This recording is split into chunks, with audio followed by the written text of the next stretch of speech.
Quando a gente falou de doutrina na live da semana passada, eu recebi algumas questões que diziam respeito ao relacionamento das igrejas, principalmente as evangélicas, com o público homoafetivo. Na época da PL, se eu não me engano, PL 116, isso era um medo constante dos pastores.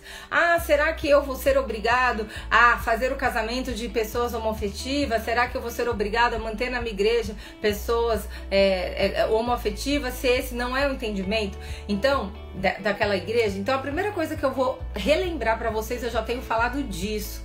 A questão da homoafetividade, ela é doutrinária. A base bíblica pode ser a mesma, mas a interpretação é diferente. Existem hoje, no mundo inteiro, diversas igrejas inclusivas que já acolhem e recebem os homoafetivos com um entendimento de que eles podem sim fazer parte daquela comunidade religiosa, podem servir naquela comunidade religiosa, que a condição deles não os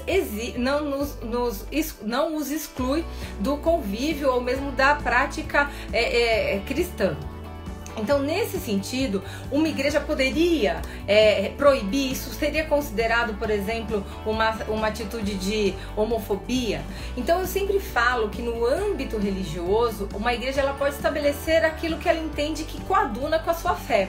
Como, por exemplo, eu falei na questão da doutrina, o fato de ter igrejas em que as mulheres têm que sentar de um lado, os homens têm que sentar do outro, ou mesmo a questão da vestimenta, onde as mulheres não podem usar calça ou não podem usar maquiagem. Até hoje existem entidades religiosas, denominações cristãs, que a mulher não pode usar maquiagem, não pode usar, bijuteria. Tudo isso é possível desde que estabelecido debaixo de um entendimento na doutrina religiosa que aquela igreja prega, que ela professa, que ela vive.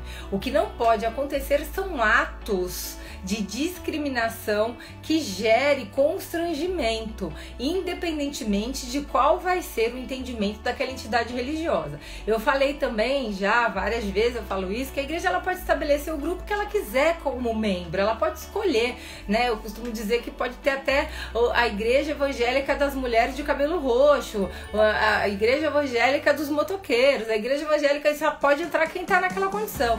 E na verdade, por ser uma pessoa jurídica de natureza privada, isso pode sim ser estabelecido.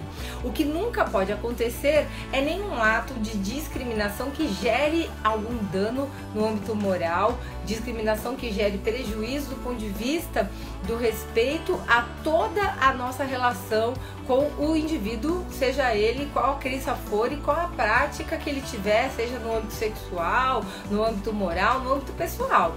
Porque a gente tem o direito a praticar a nossa fé, a estabelecer a nossa prática de culto em associação.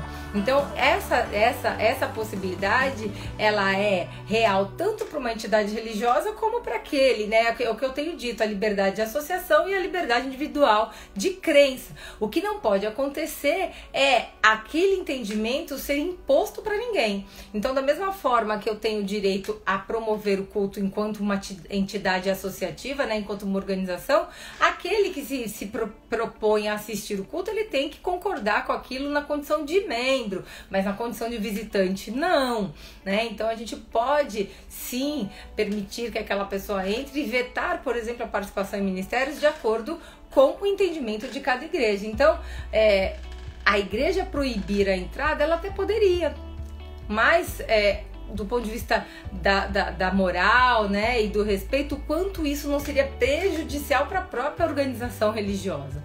Não existe impedimento para isso do ponto de vista legal, desde que não haja desrespeito na maneira como vai tratar aquele que eventualmente queira entrar.